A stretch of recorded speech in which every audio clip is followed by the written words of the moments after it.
안녕하세요. 로아스홈스 팀장입니다. 오늘은 경남 의령의 완공 현장에 나왔습니다.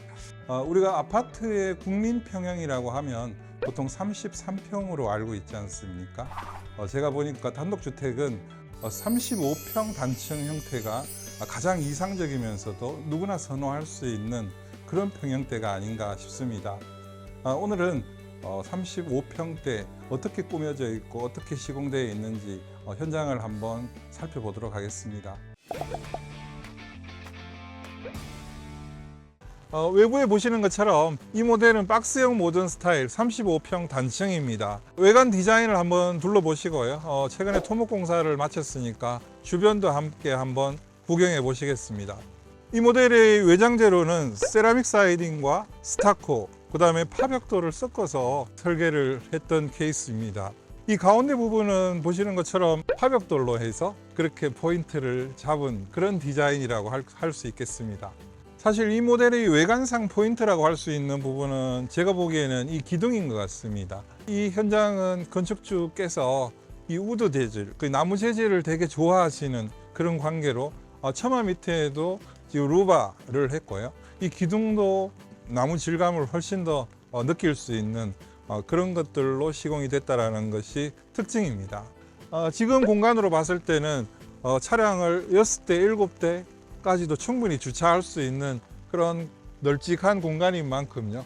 여기에다가 풀이 나거나 하는 부분에 따른 관리가 좀 불편할 수 있기 때문에 상황을 잘 살피셔서 현장에 따라서 어느 위치에는 이렇게 과감하게 공구리를 쳐버리는 그런 것들도 한번 고려해 보신다라고 하면 우리가 땅을 유지 관리하시는 데 있어서도 도움이 많이 되실 거니까요. 여러분들도 한번 적용해 보시기 바랍니다. 보통 1800에서 2000 사이를 많이들 하시는데 이 댁의 경우에는 실제로 2100, 그리고 지금 신발장을 넣은 상태에는 1530입니다. 상당히 널찍한 느낌으로 아주 시원한 느낌이 듭니다. 중문은 이렇게 슬림 형태의 3연동 도어로 적용을 했습니다. 들어오셔서 오른쪽으로 들어오시면 바로 안방으로 향하게 되는데요. 안방으로 한번 들어와 보시죠. 안방은 실질적으로 방이 3.8평 정도 되는 그런 방입니다. 이 댁은 그 욕실과 드레스룸을 따로 구분해서 안방 내에 그렇게 배치를 하는 형태로 설계를 했습니다. 화장실이 상당히 넓습니다. 제가 오프닝을 통해서 말씀드린 것처럼 35평 단층이기 때문에 공간들이 옹색하지 않고 상당히 좀 여유감이 있습니다. 게다가 욕실에 이 파티션을 전혀 설치를 하진 않으셨습니다. 저도 개인적으로 이 파티션을 별로 좋아하지 않는데 실제로 파티션을 안 하는 경우는 흔치 않는 경우죠. 지금 그런 파티션을 하지 않는 욕실에 들어와 보니까요, 너무 시원한 느낌이 듭니다.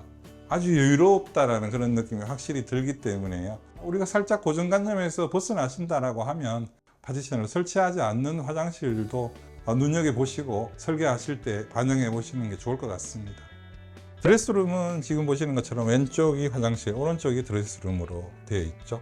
보통 드레스룸을 할 때 천장고까지 장을 짜놓는 경우도 있지만 또 경우에 따라서는 이처럼 적당한 높이의 장을 짜고 그 위에는 물건을 수납할 수 있도록 또 하는 경우가 있으니까요.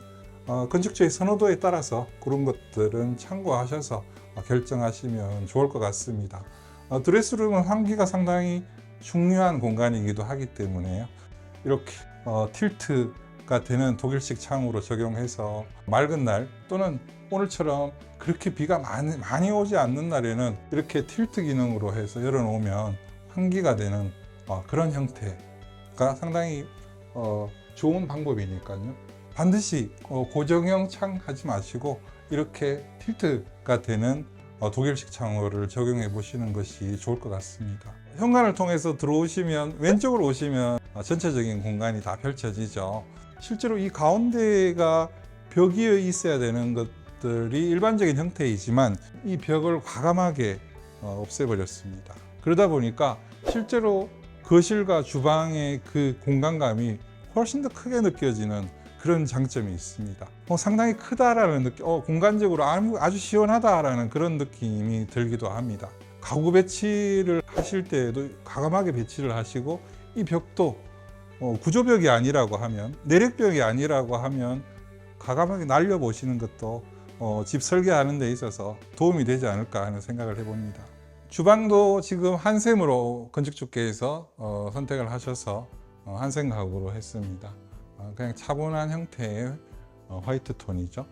이처럼 빌트인 가구를 사서 넣으실 때도 실질적으로 우리의 전체적인 인테리어와 어울릴 수 있는 그런 것들을 감안하셔서 컬러나 디자인을 선택하신다라고 하면 훨씬 더 고급스러운 그런 공간으로 연출하는데 부족함이 없으실 겁니다. 이 덱은 천장고가 2700입니다. 다른 공간들은 다 2700으로 세팅이 되어 있고요.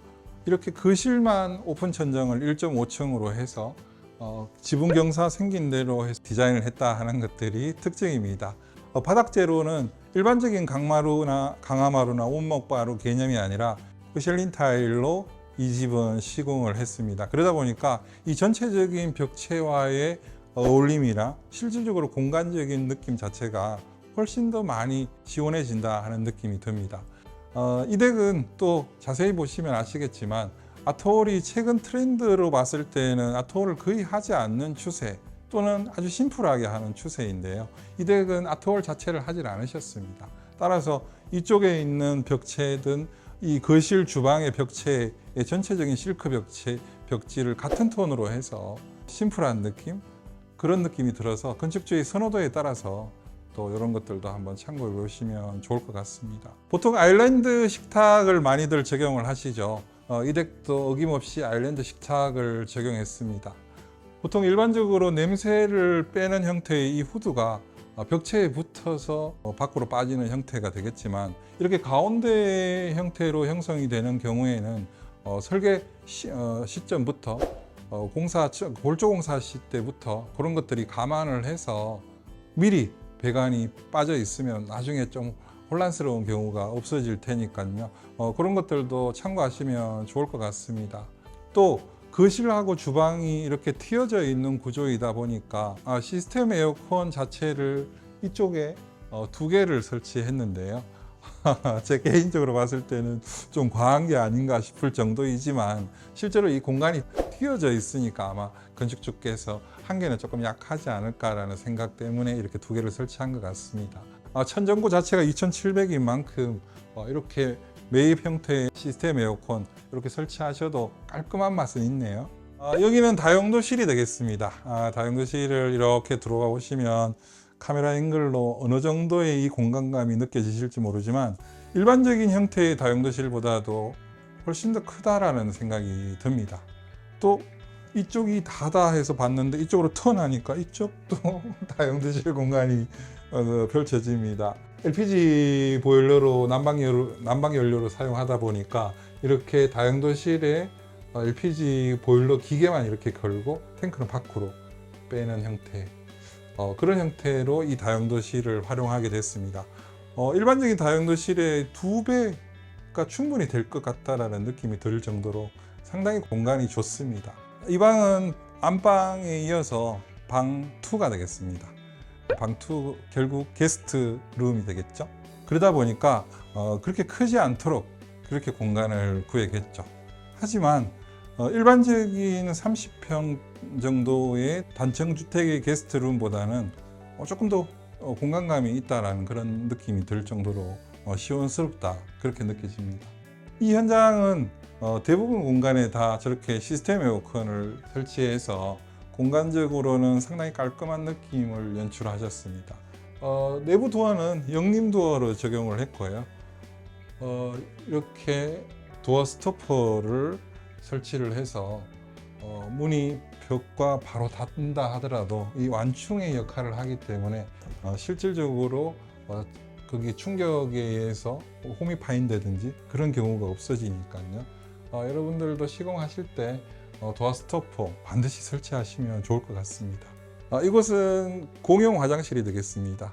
거실에서 바로 이렇게 올 수 있는 형태의 위치하고 있도록 그렇게 설계를 했죠. 들어와 보시면 이 공용 화장실에도 일반적인 형태로는 파티션을 하시는 경우도 상당히 많으시거든요. 제가 서두에 말씀드린 것처럼 이 덱은 2개의 화장실 다 이렇게 파티션 자체를 아예 설치를 하지 않으셔서 공용 화장실이지만 이렇게 넓게 느껴질 정도로 상당히 공간감이 좋습니다. 이런 정도의 화장실 너무 좋다라고 느껴지니까 여러분들도 참고하셔서 설계하실 때 반영해 보시면 좋을 것 같습니다.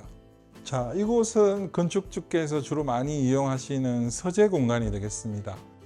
이 서재 공간은 건축주 남편분께서 취미로 서예를 하시기 때문에요.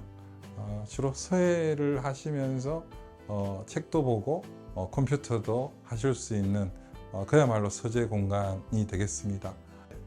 서재 앞에 놓여 있는 포치, 이쪽에서는 작은 테이블을 놓고 건축주 부부께서 앉으셔서 그렇게 티타임을 갖는 형태의 포치 공간이라고 해도 과언이 아닐 정도이니까요. 이 포치를 조금 더 크게 하고 작게 하고에 따른 차이가 이 밖에 있는 포치의 공간을 좌우하기 때문에 그런 것들도 참고하셔서 이 길이를 설계하실 때 반영하시면 후회 없는 설계가 되지 않을까 하는 생각을 해봅니다. 자, 어떠셨습니까? 오늘 제가 35평 박스형 모던 스타일 단층 모델을 소개해 드렸습니다. 제가 공간적으로 느껴지는 35평 단층 방 3개 화장실 2개 구조로는 이게 국민주택이다 할 정도로 아주 공간감이 널찍하면서도 되게 합리적인 형태다, 이 정도면 충분하시겠다 하는 생각이 들 정도고, 실제로 공간에 있어서도 전혀 옹색한 공간이 없을 정도로 아주 시원시원합니다. 따라서 건축비의 차이가 다소 있긴 하지만 실질적으로 한 1,500만 원 전후의 차이라고 한다라고 하면 과감하게 35평 단층 한번 여러분들도 함께 고민해 보시는 것도 오늘 영상을 제가 소개해 드리는 좋은 의미가 되지 않을까 하는 생각을 해봅니다. 오늘 제가 준비한 영상은 여기까지입니다. 아직도 구독 버튼 누르지 않으신 분들 계시죠? 구독 버튼 한번 부탁드리고요. 다음에도 좋은 영상으로 여러분들과 함께 하겠습니다. 감사합니다.